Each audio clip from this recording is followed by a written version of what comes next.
At a Bulls season launch luncheon, Doug Collins introduced each of his players, showing that whilst being a rookie head coach, he was definitely not a rookie behind the mic. When introducing Dave Corzine, Collins said, "If anyone boos, I'll shoot them." And went on to say that Dave is the least respected player in the league by people who don't know basketball. As long as I'm here, I'll be the president of the Dave Corzine fan club. Oh, that is so good. I always like to say that Michael got to play with me for a year at North Carolina.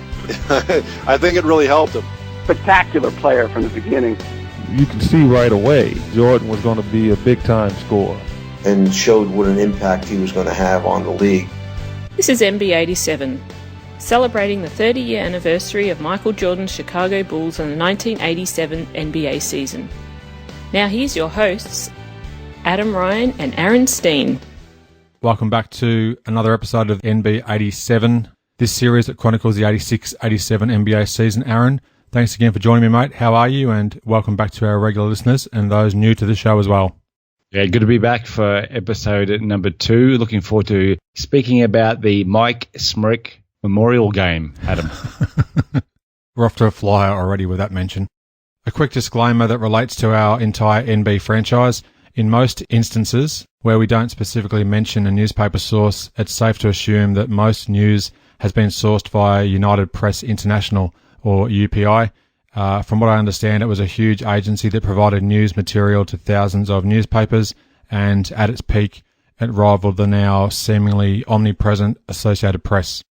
I'd love to quickly read out a fantastic review we received recently, mate, from the US iTunes store from a user named JScott79. Their review is titled, "A Fantastic Show About the Golden Age of Basketball. Adam and Aaron have produced an amazing show about what I consider the golden age of basketball. Michael Jordan, the greatest basketball player of all time, played in an era that had unparalleled drama, action, and depth. Adam and his guests do a fantastic job capturing that amazing time in sports history and allowing the listener to feel the excitement of the era all over again. The amazing thing about covering Michael's career is that it also included the careers of many of the best players in history. Kareem, Larry, Magic, Hakeem, I quite like that, and even Allen Iverson, to name a few. This era of basketball cannot be relived, but Adam proves the memories and emotions can. Keep up the great show, Adam. We all love it. J. Scott." Now, you can find J. Scott on Twitter at JScottFitness. So thanks very much, Jay. You're a champion.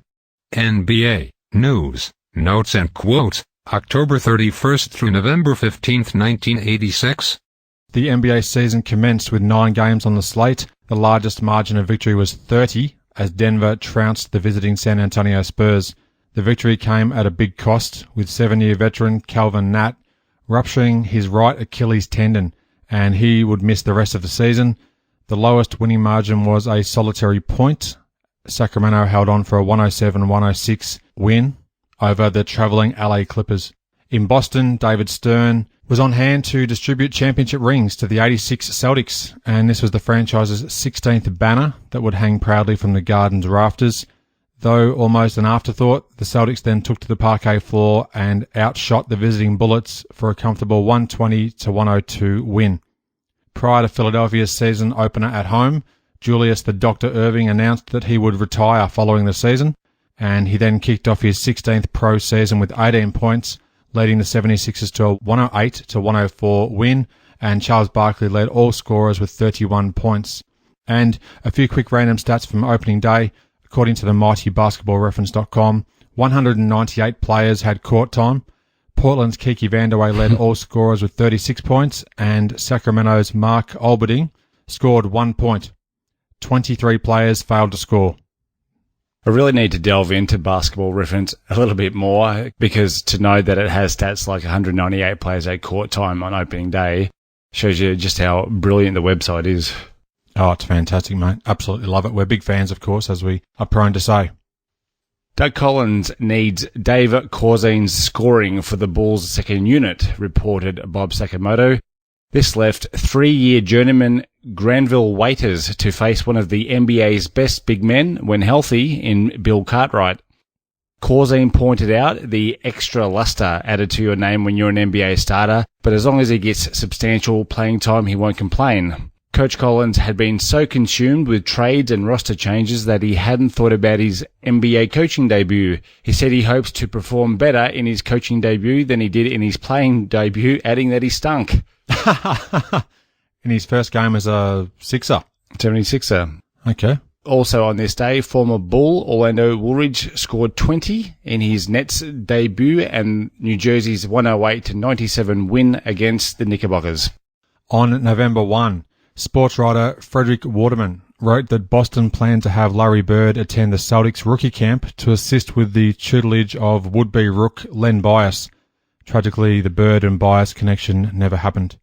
In the article, Collins knows about Bulls' past record. Coach Collins, who starred at Illinois State, said, quote, "The Chicago Bulls were the team I wanted to play for, especially coming out of college, so I'm here at last," end quote.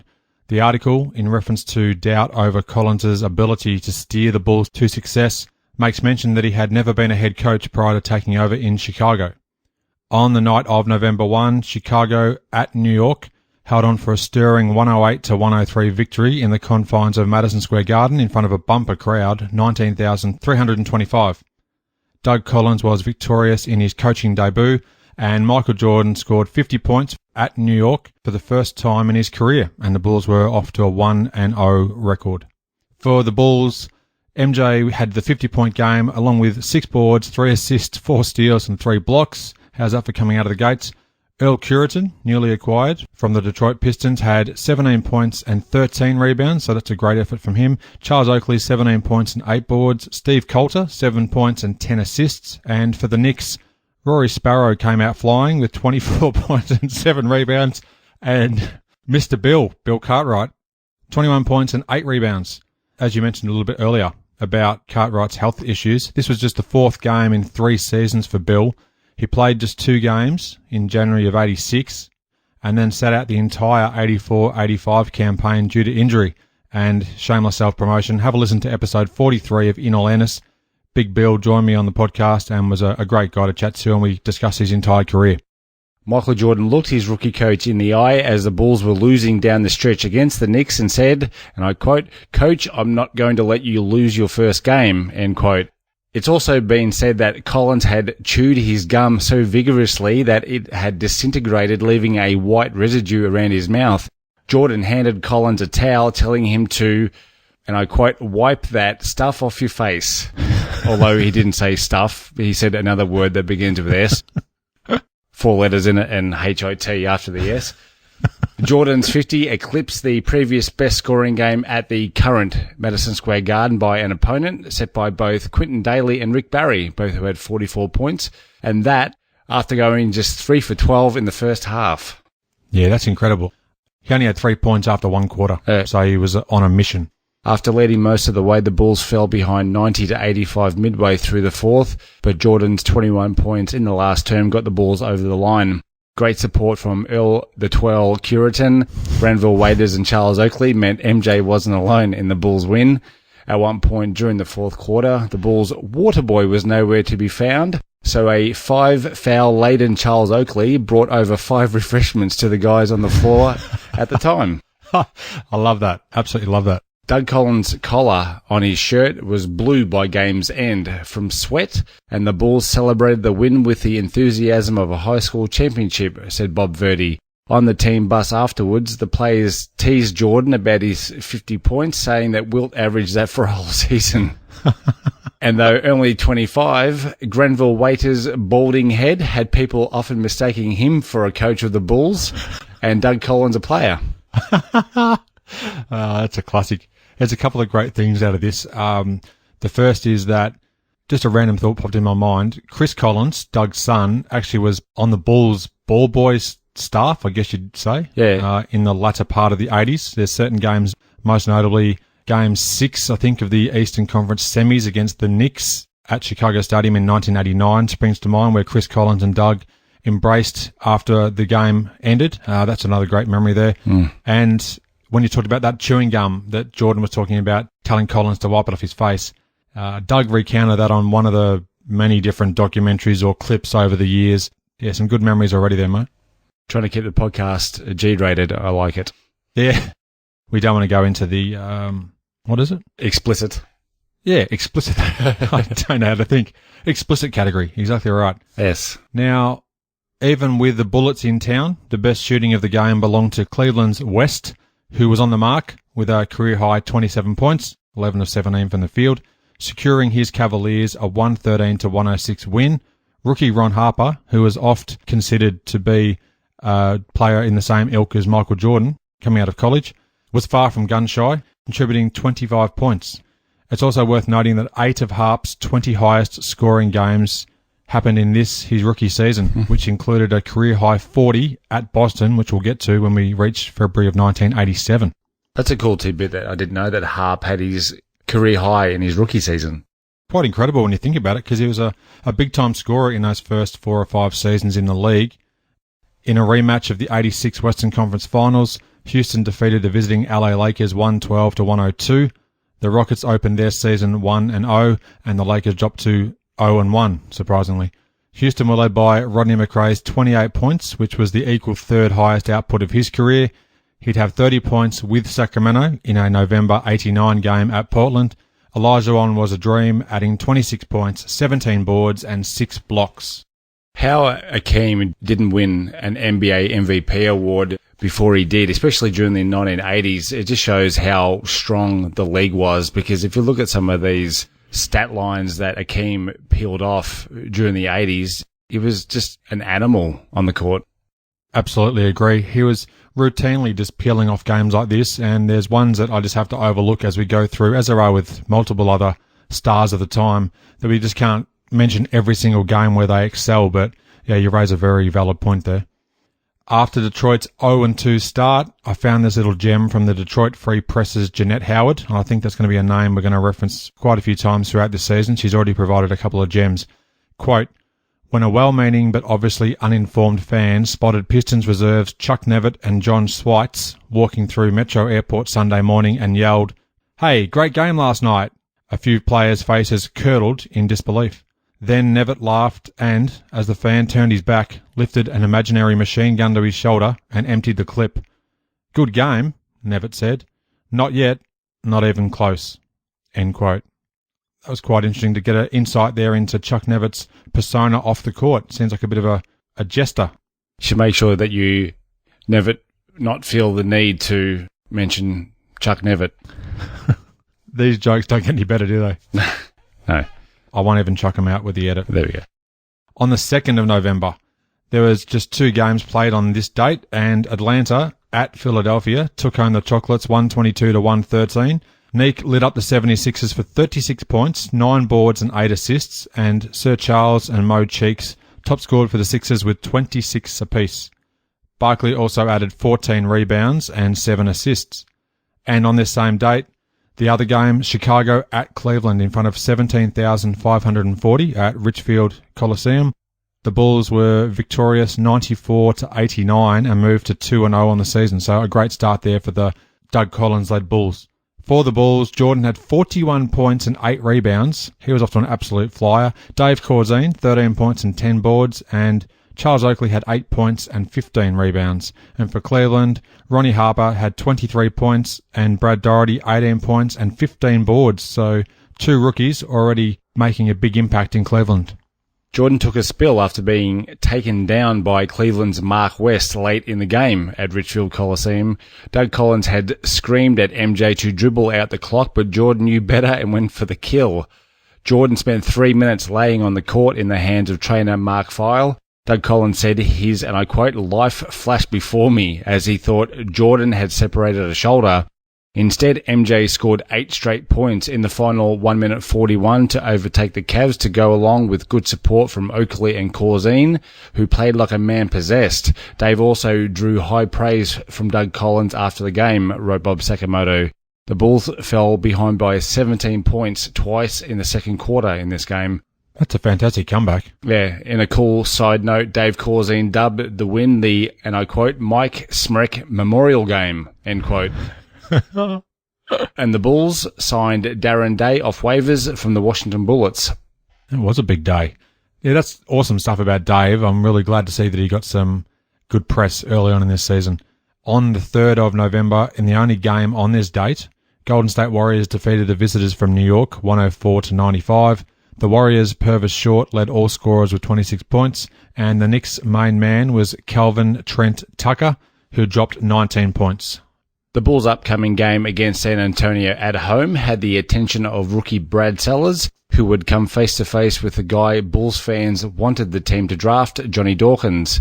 An article by Bob Sakamoto spoke of Sellers' reaction to the boos from Bulls fans and added an authority on the topic of booing, Dave Corzine, could give the rookie some pointers on dealing with it. Unfortunately, he could, yeah. And if you're loving the good press for Dave Corzine, check this out. At a Bulls season launch luncheon, Doug Collins introduced each of his players, showing that whilst being a rookie head coach, he was definitely not a rookie behind the mic. When introducing Dave Corzine, Collins said, "If anyone boos, I'll shoot them." And went on to say that Dave is the least respected player in the league by people who don't know basketball. As long as I'm here, I'll be the president of the Dave Corzine fan club. Oh, that is so good. Doug Collins. And as usual, he's on point with his comment too, because, well, I've been singing Dave's praises since the NB87 series, but he was oft overlooked and certainly underrated. And I think even when we chatted with Sam Smith talking about There Is No Next, he was talking about how Corzine allowed the floor to open up a bit more on the inside for Jordan to actually drive in and score. So he also helped Jordan's scoring game too. Yeah, and the two stats that came out of the 1980s that showed just how much the Bulls valued Corzine, in that he played 7 seasons with the Bulls and also led the Bulls in games played during the 1980s, which was a very cool tidbit that you came up during NB86, perhaps? Yeah, I'm not sure which of the ones it was. I think it was 86, yeah. Yeah, it's great stuff. Doug Collins said of John Bark, who coached Collins in the 1972 Olympics, which I didn't know, and I quote, "He screamed at me a lot on defense. He said I couldn't guard an ice cream cone," end quote. That's funny. On November 4, San Antonio travelled to Chicago in front of 12,282, and the final score, the Bulls were victorious again, 111-104, so they moved to 3-0 on the season. For the Bulls, Jordan had 34 points, 8 rebounds, 5 assists, and 4 steals. They're just incredible stat lines. Charles Oakley had a monster, 28 points, 15 rebounds, and 6 assists. The aforementioned Dave Corzine, 16 points and 12 rebounds. Earl Curitan, 15 rebounds, and Steve Coulter, 10 assists. And for San Antonio, Mike Mitchell had 34 points. Now, you mentioned Johnny Dawkins' name not too long ago, and I did read, I think, in another article by Jeanette Howard, that Johnny Dawkins was nicknamed Amelda because he owned upwards of 70 pairs of shoes. So that's a little bit of information there, mate, that I thought I might as well just throw in there while it came to my mind. That's a nickname that my mum gave to me very early on in the piece, because I also have a few pairs of sneakers. Yeah, that's true. So Johnny Amelda Dawkins, apparently. But anyhow, moving on. Chicago applied the screws and dominated the fourth quarter. They outscored San Antonio 36-18. Despite a reputation best described as Michael and the Mechanics, the Bulls won their third straight off some more terrific help from the Mechanics, including Oakley, Curitan, Corzine, and Paxson. The Bulls trailed 55-36 in the second quarter before Collins, during a timeout, angrily slammed his playboard on the floor, sending magnetic pieces flying everywhere. Wow. John Paxson said of Collins that he's the kind of guy that you don't want to let down, and he looks after us. MJ said Collins makes the team feel like a college team. You can joke around with him, but when it's time to be serious, he's just that, and the player-coach relationship that he has with him is very close. Chicago then went on a 26-7 run in front of 12,282 at Chicago Stadium, and a Jordan basket with 58 seconds left gave the Bulls their lead for good. That's great. Collins made strategic moves throughout the game, such as playing 3 guards when the Spurs started doubling the Bulls' point guards, and he moved Oakley to the opposite side of the floor to Jordan, who, when doubled repeatedly, found Oak wide open for jumpers. And as you mentioned there about how the players really loved Collins' coaching style and the player-coach relationship. Doug was definitely a player's coach. You speak of the good press for Dave Corzine. A lot of the press for rookie coach Doug Collins was glowing early on in the season. Wouldn't you agree, mate? Yeah, it really was. Continuing games on the 4th of November, arguably the game of the night was at Indiana. The Pacers outlasted Philadelphia 125-121 in double OT. The first meeting between former Auburn teammates Charles Barkley and Chuck Person. Ex-Piston John Long dominated for Indiana, and he dropped a career-high 44 points, including all 11 in the second overtime. Wow. Barkley had 34 points, 10 boards and 14 assists, commonly known as a triple-double. And Chuck Person had 15 points and 11 rebounds for the Pacers. Hashtag trip dip. I almost said trip dip, then just said triple-double. I mean, it's been brought up anyhow, so we'll keep it in there. Now, here's something, mate, that I was completely oblivious to that occurred in this same game. Barkley fell to the floor after Julius Erving collided with him following a missed layup during the second overtime, and that led to Charles's admittance to Temple University Hospital, where it was found that he had bleeding in the stomach. And I went straight to Basketball Reference to view his 86-87 game log and learnt that he'd missed the next 9 games for the Sixers. He only missed 24 games through the first 6 seasons in the league, 9 of which were due to this ailment. NB87, where brilliant NBA minutiae happens. Isn't it great? That's fantastic. Yeah, so through a bit of sleuth work, which didn't take too long at all, I just love mucking around on Basketball Reference. I could spend, well, I already do spend hours a day probably on it anyway. But yeah, some great information there that can be uncovered. On the 5th of November, 6 games were on the slate. A 6-point margin of victory was the lowest, 31 points the largest. Bird was the word in the latter, as Boston outpaced Indiana 133-102 behind Larry's 38-point, 11 rebound and 8 assist sublime effort. On the 6th, Bob Verdi warned the Bulls front office of thinking that the Bulls' 3-0 start might make them think that the team doesn't need help and soon. To keep the streak of wins going, on arriving at the stadium before the win against San Antonio wearing a grey suit, Jerry Krause called his wife and asked her to bring the blue suit, yellow tie combo that he wore in the first 2 wins. And Doug Collins left his playbook at the hotel before the win against the Knicks, so he was now doing the same for all games. Superstitious bunch, these Bulls. How good's that? Yeah, brilliant. Bob Sakamoto had a piece in the Tribune on this day detailing a new phenomenon for centre Dave Corzine. Cheers. Not the TV show. The crowd were... Anyway, you know what I'm talking about. These cheers were due to great performances to this point and Doug Collins' crusade to give Corzine his due. It's a miracle, said Dave. This is great. MJ said that Corzine was like Rodney Dangerfield. He was starting to get some respect in reference to the brilliant starter ads the late Dangerfield appeared in during the 1980s. Collins was due to rest Oakley and Jordan more during practices as the pair were playing 40 minutes per game. This was a practice that the Celtics used with Larry Bird at the time, which I thought was pretty cool. Trainer Mark Feil had a routine of, during the first timeout of the game, he was predicting the outcome and point differential. And up to this point, Mark was 3-0 with a differential of only 2 points across the first 3 games. How good's that? That's awesome. We'll have to keep a file on that, mate, and see how he goes throughout this season. On the mark, as always. Jordan had just been photographed at the multiplex for a GQ piece and was due to be on the cover of Sports Illustrated soon. That cover photo would be a picture from the home game against San Antonio with the Spurs' Alvin Robertson and Michael Thompson in the picture. Very cool. I love that sort of stuff. Now, Dallas was super, demolishing the Sonics 147-124 on this day. Dallas blew the game open with a 44-27 first quarter onslaught. 9 Mavs scored in double figures, which is not often you'll see that. However, Al Wood led them all with 25 points. For Seattle, the X-Man was the man with 28 points, 13 rebounds and 4 steals. Denver had strong performances from Alex English and Lafayette Lever, helping the Nuggets upend the Jazz 135-121. Hall of Famer English had 36 points and 8 rebounds, and Fat was fat with 13 points, 12 rebounds, and 14 assists. That works both ways, actually, when you think about it. Yeah, brilliant. Absolutely brilliant. Yeah, thanks. On the 7th, Bob Sakamoto detailed Earl Curitin's great start with the Bulls ahead of his matchup against his former team, the Detroit Pistons.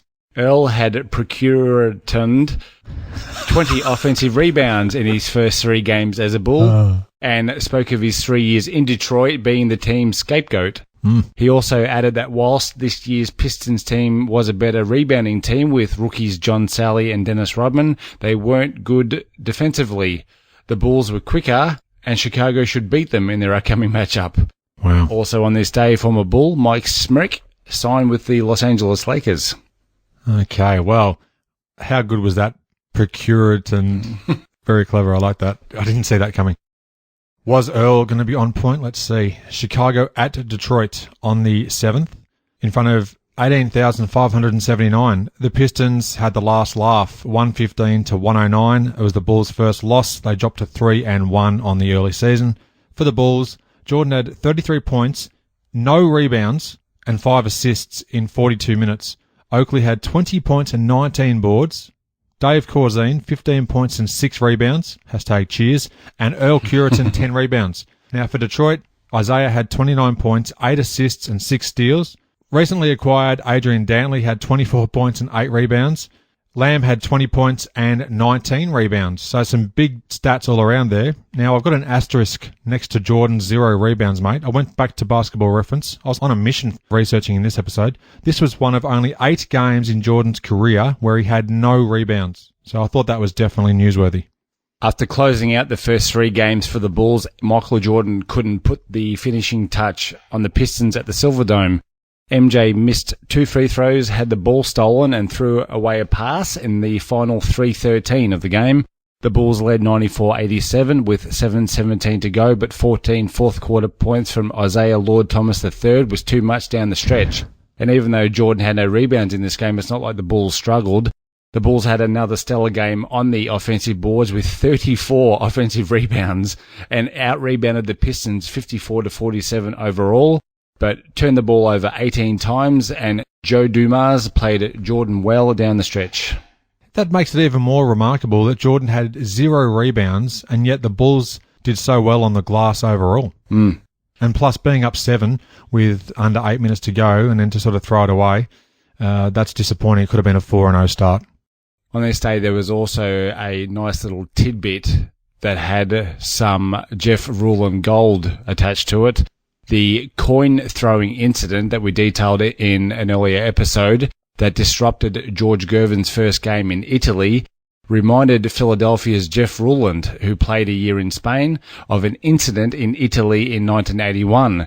Ruland's Spanish team was playing in the European Cup tournament against an Italian team. Ruland said, "We were up by 5 with 35 seconds left and we lost. They cheated. An Italian guy hit me, so I turned around and knocked him out." The last guy that you'd think who'd come after you in that situation is another American, but then Bruce Flowers, who played at Notre Dame, started scratching at my back. What a wimp. I beat him up too. They escorted me off the court with machine guns, end quote. That was so good. You sent that through to me in advance of our recording today because, quite frankly, we couldn't not mention it in the interim, so I found that to be hilarious. Jeff Ruland, former guest and friend of the show, dare I say, episode 45. Great guy to chat with as well. Well, transitioning from that, mate, I guess it makes sense that after being escorted off the court with machine guns, that the next season Jeff Ruland would join the Washington Bullets. Okay, on the 7th of November, with less than 6 minutes remaining in regulation, Sam Bowie suffered a shocking leg injury. Although the outcome of the game, Portland was 120-113 victors over Dallas in overtime, was the Trailblazers' first win. They were 1-4. Sam was taken from the Memorial Coliseum floor on a stretcher. He'd missed the rest of the season and completely sat out the following season, which would be NB88. Now, I'm sure you're aware, mate, of this shocking incident, and I'll include a link in the show notes, morbidly, of the moment where you can actually hear his leg break. It's that bad. Terrible footage. Yeah, it's a bit of a stomach-turning moment that was featured in Centre of Attention. Shocking stuff. On the 8th, After sitting out for one game with an ankle sprain, the human highlight film Dominique Wilkins returned to the lineup and led his hometown Hawks with 26 points in a 110-91 win over the Bullets, shooting Atlanta to a 5-0 record. The Hawks were the only undefeated NBA team at this point. So I thought you'd probably enjoy that one.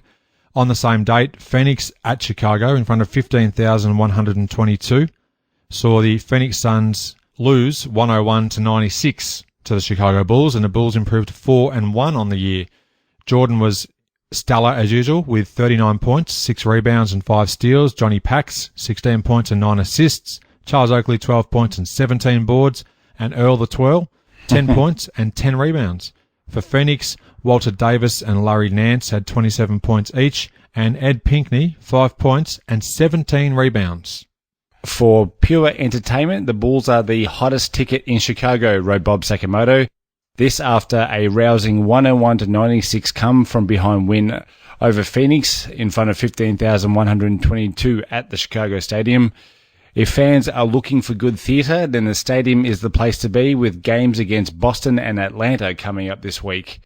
Paxson and Jordan both had 10 points in the fourth quarter, and Oakley 7 boards, one of which was an offensive tip-in off his own missed shot for a crucial bucket to seal the game. Paxson played 41 minutes after Buffont Coulter injured his thumb 5 minutes into the game, and MJ wasn't in his usual joking mood in wanting to win the game and prove their first 3 wins weren't a fluke. On the 10th, Bob Sakamoto wrote a piece in the Tribune on the Bulls' fast start to the season and the differences between this and Bulls teams of the past.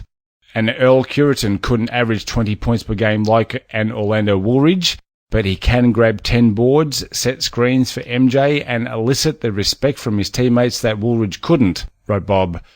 The Bulls were staying close enough through 3 quarters of great play from the likes of Paxson, Corzine, Curitan and Oakley, then launching Air Jordan down the stretch of games.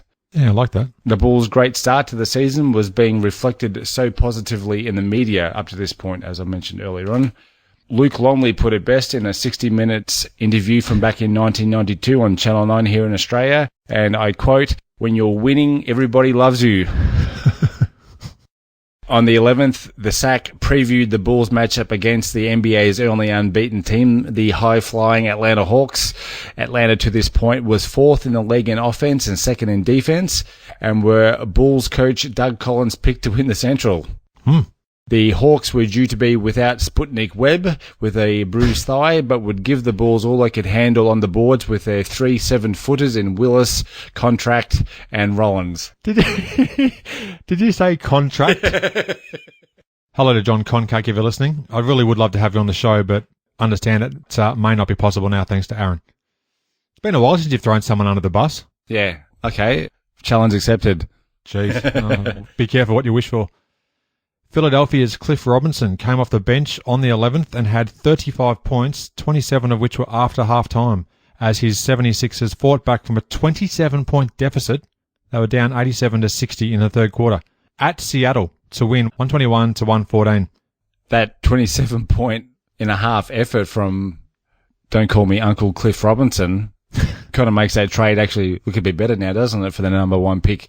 That would eventually be Bradley Lee Doherty from Black Mountain, North Carolina. Oh, you've been waiting to get that one in, haven't you? Now, Tommy Chambers had a blinder with 33 points, 12 rebounds, and 8 assists. Alton Lister added 19 points and 10 rebounds, and Dale Ellis, friend of the show, episode 57 of the show, had 16 points. Philadelphia were 5-2, and Seattle 3-3. Atlanta at Chicago, also on the 11th, in front of 16,877. Probably a contender for the game of the season, very early on, of course. Chicago 112, Atlanta 110, and the Bulls improved to 5-1. That was the first loss of the season for the Atlanta Hawks.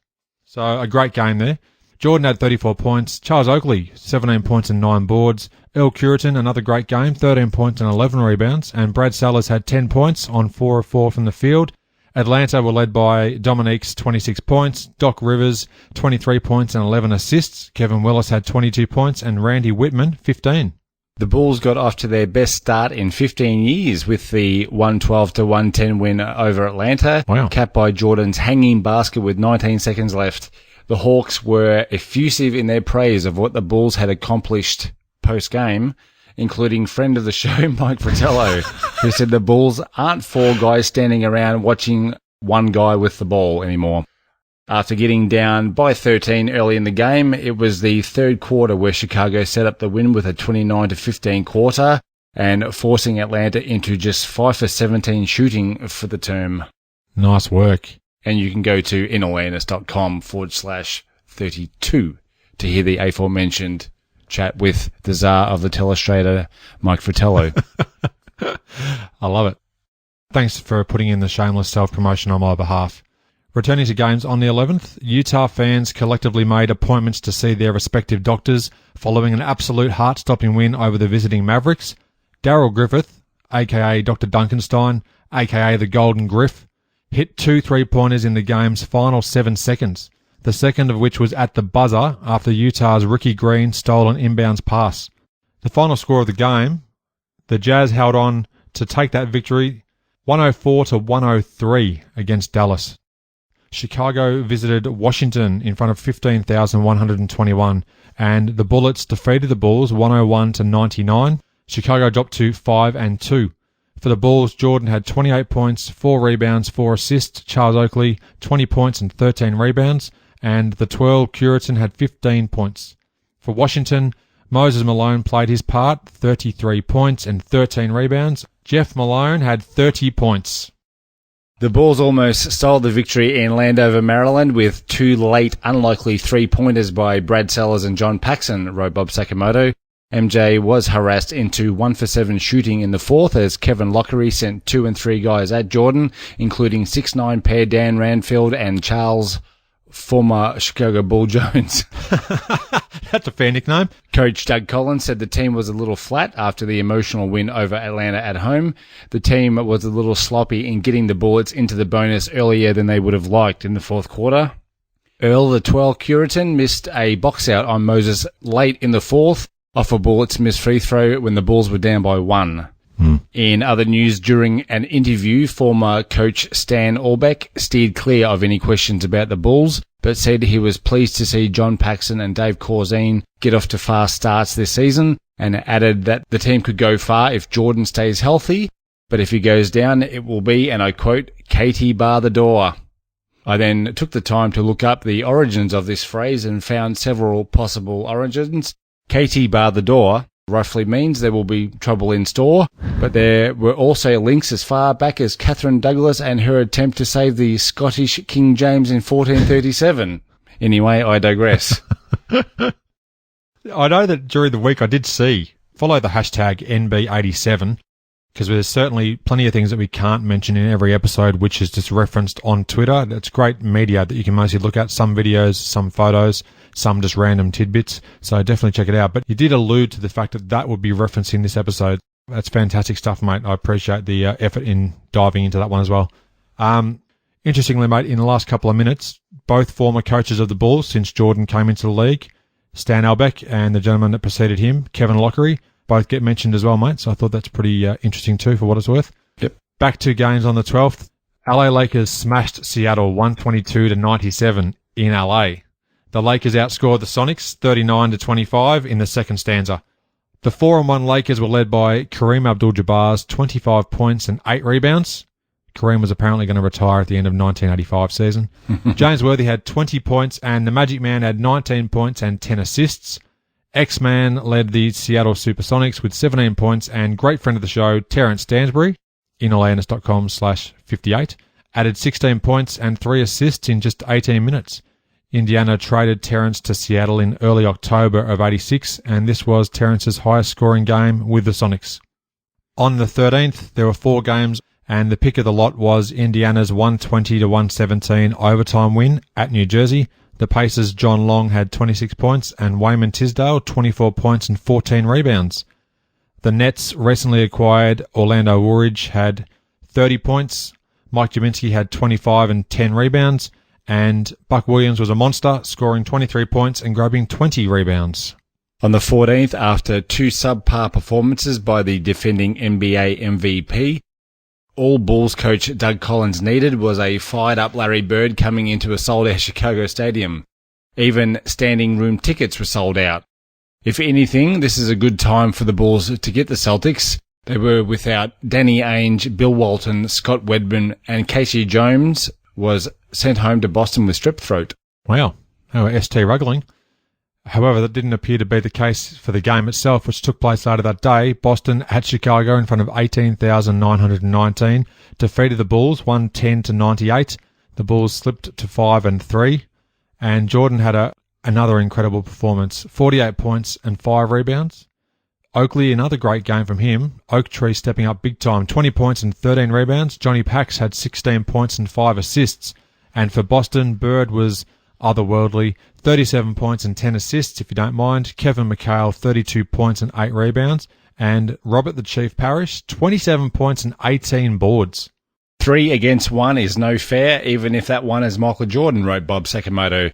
MJ went off for 48 points in the Bulls' 110-98 loss, but it was only half of the 96 that Bird, Parrish and McHale combined for. Wow. Bird had 28 in the first half alone, hitting 10 of his first 13 shots, as the Bulls decided to play him straight up, as Boston had Chicago down by as much as 18 early in the third term. The Bulls had a 10-0 run, which kept them within striking distance, as they got it to within 4 later in the period. Collins played a smaller lineup at times in the second half, hoping to outrun the Celtics. It got them back into the game, but they suffered on the boards without a true centre on the court. Returning to games on the 14th, in a high-scoring affair, Denver pulled off a great victory, 142-138 at home, after one stage trailing 124-110. The Nuggets' main man in the scoring column was the unlikely Bill Hanslick with 33 points, and that was his career high. Alex English and Fat Lever contributed 30 and 29 points respectively. Rolando Blackman, episode 70, had 24 points for the Mavericks, and James Donaldson added 19 points and 13 rebounds. On the 15th, Adrian Dantley had a would-be season high of 41 points, although his Pistons lost 118-111 in Detroit. Now here's another great game. The hometown Pacers stole a memorable win as rookie Chuck Person hit a three-pointer at the buzzer to edge Milwaukee 104-103.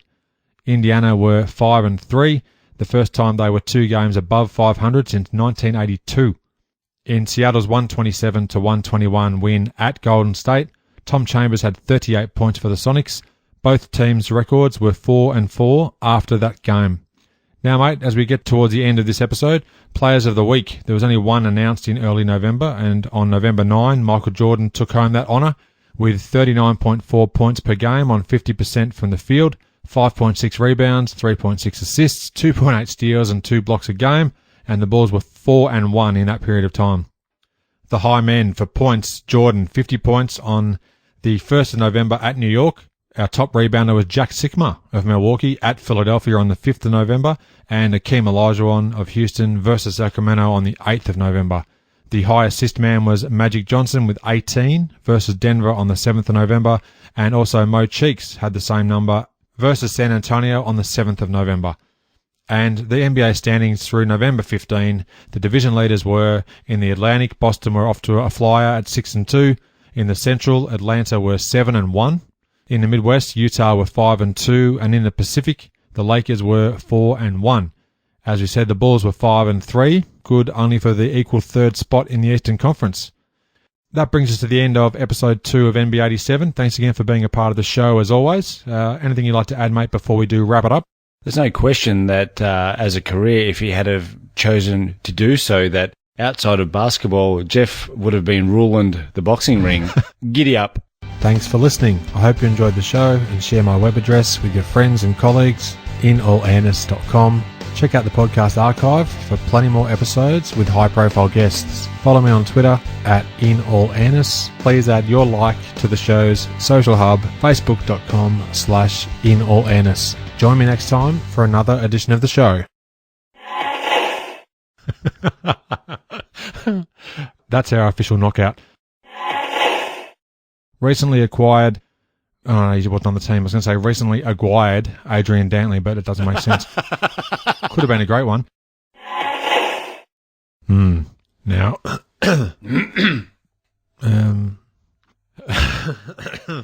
this is like a throat-clearing frenzy at the moment. Throat-clearing frenzy. Hang on, can I just show you that? Can you see that? Look at the top message. I definitely can't see it. Higher or lower? No, you need to turn the screen on so I can see it. What? Oh. How about now? No, I can't see it, man.